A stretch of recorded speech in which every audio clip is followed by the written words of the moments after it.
Hi guys! ఈ అనంతకోటి విశ్వంలో ప్రతిదానికి మరొక దానితో ముడిపడి ఉంటుంది. అలాగే ప్రతి విషయానికి ఏదో ఒక కారణం ఉంటుంది. ఉదాహరణకు మన భూమిని, అలాగే చంద్రుడిని తీసుకోండి. చంద్రుడు ఏర్పడకముందు మన భూమిపైన ఎలాంటి జీవం ఉండేది కాదు. అలాగే మన భూమిపై ఎలాంటి చెట్లు, నీరు వంటివి కూడా ఉండేవి కాదు. భూమిపై అన్ని వనరులు వచ్చిన తరువాతే జీవం మొదలైంది. ఇలా మన భూమిపై వనరులు ఏర్పడడానికి కొన్ని బిలియన్ సంవత్సరాల సమయం పట్టింది. ఇలా ఈ విశ్వం ఎప్పటికప్పుడు వృద్ధి చెందుతూనే ఉంది. ఈ ప్రక్రియలోనే చంద్రుడు, భూమి వంటివి కూడా ఏర్పడ్డాయి. ఇంతకు చంద్రుడు ఎలా ఏర్పడ్డాడు? చంద్రుడు లేకపోతే భూమి ఏమవుతుంది? ఇంకా ఏలియన్స్ నిజంగా ఉన్నాయా లేదా అనే వాటి గురించి ఈరోజు తెలుసుకుందాం. వీడియో స్టార్ట్ చేసే ముందు ఇలాంటి మంచి వీడియోస్ కోసం కిందున్న సబ్స్క్రైబ్ బటన్పై క్లిక్ చేయండి. మీరు సబ్స్క్రైబ్ చేస్తే నాకు మరిన్ని వీడియోస్ చేయడానికి బూస్టప్ దొరుకుతుంది. అలాగే నేను పెట్టే వీడియోలు మీరు వెంటనే చూడాలనుకుంటే కిందున్న బెల్ ఐకాన్పై క్లిక్ చేయండి. వీడియో నచ్చితే లైక్ అండ్ షేర్ చేయండి.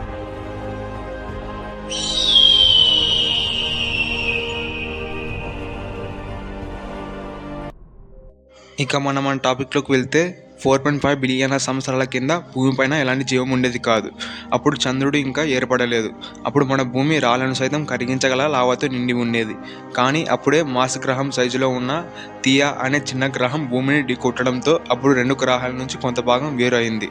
కాలక్రమం పెరిగే కొద్దీ ఆ విడిపోయిన భాగమంతా భూమి చుట్టూ ఒక కక్షలో తిరగడం మొదలుపెట్టింది. దాన్నే ఇప్పుడు మనం మూన్ అని పిలుస్తున్నాం. చంద్రుడు ఎలా ఏర్పడ్డాడో అనే దానిపై చాలా థియరీస్ వచ్చినా చాలామంది దీన్నే ఎక్కువగా నమ్ముతారు. అలా చంద్రుడు ఏర్పడిన 1.5 బిలియన్ సంవత్సరాల తర్వాత భూమిపైన జీవం ఏర్పడింది. భూమిపైన జీవం ఎలా ఏర్పడింది అనే దాని గురించి తెలుసుకోవాలనుకుంటే కింద కామెంట్ చేయండి. అలా చంద్రుడు భూమి మొత్తాన్ని చుట్టడానికి 27.3 డేస్ సమయం పట్టేది. అలాగే మన భూమి నుండి చంద్రమండలానికి 3,84,400 కిలోమీటర్ల దూరం ఉంటుంది. కానీ చంద్రుడు మన భూమి కంటే వీనస్ గ్రహానికి చాలా దగ్గరగా ఉంటాడు. చంద్రుడు మరియు వీనస్ యొక్క దూరం 10 లక్షల కిలోమీటర్లు మాత్రమే ఉంటుంది. మన భూమి చంద్రుడి కంటే 4 రెట్లు పెద్దది. అలాగే చంద్రుడు భూమి చుట్టూ తిరుగుతూ భూమిపై వాతావరణ మార్పులలో ఒక భాగమయ్యాడు. ఇప్పుడు హైపోథెటికల్గా మాట్లాడుకుంటూ ఒకవేళ భూమి నుండి చంద్రుడు కక్ష తప్పిపోతే భూమిపైన ఎలాంటి మార్పులు వస్తాయి అనే దానిపై ఇప్పుడు మాట్లాడుకుందాం. ఒకవేళ చంద్రుడు భూమికి దగ్గరగా వచ్చినా లేదా చంద్రుడు లేకపోయినా మన భూమిపై సముద్ర పొలలు తీవ్ర రూపం దాలుస్తాయి. అలాగే వోల్కనో ఎరప్షన్స్, సునామీస్, ఎర్త్క్వేక్స్ వంటివి ఏర్పడతాయి.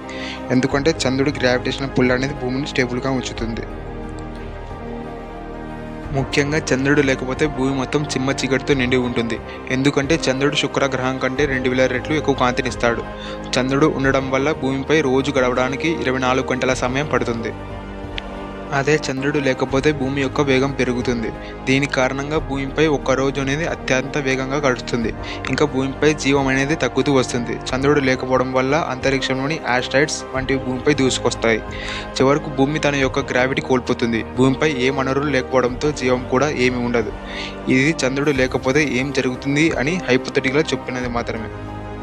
ఏలియన్స్ ఉన్నాయా లేవా అనే సందేహం చాలా మందిలో కూడా ఉంటుంది. అలాగే చాలామంది తమ నిజ జీవితంలో ఏలియన్స్ను, స్పేస్ షిప్లను చూశామని కొన్ని కథలు కూడా ఉన్నాయి. కానీ ఇప్పుడున్న టెక్నాలజీతో మనం మార్స్ గ్రహం వరకే ఎక్స్ప్లోర్ చేయగలం. కానీ చాలామంది శాస్త్రవేత్తలు ఏలియన్స్ ఉన్నాయని బలంగా నమ్ముతారు. దీనికి సంబంధించి చాలా థియరీస్ కూడా వచ్చాయి. ఒక్కసారి మీరే ఆలోచించండి. ఈ విశ్వంలో చాలా గ్యాలక్సీస్ ఉన్నాయి. ప్రతి గ్యాలక్సీలో చాలా సోలార్ సిస్టమ్స్ ఉన్నాయి. ఇప్పుడు మనం ఉన్న సోలార్ సిస్టమ్ లాగానే మరొక సోలార్ సిస్టంలో కూడా ఎవరైనా ఉండొచ్చు. నా అభిప్రాయం ఏంటంటే ఈ విశ్వం కేవలం మనుషుల కోసమే చేయబడలేదు.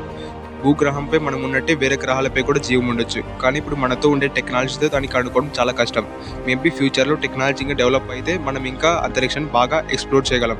దీనికోసం డీప్గా ఇంకా తెలుసుకోవాలనుకుంటే కింద కామెంట్ చేయండి. ఇది గాయ్స్ ఇవాల్టి వీడియో. Thanks for watching.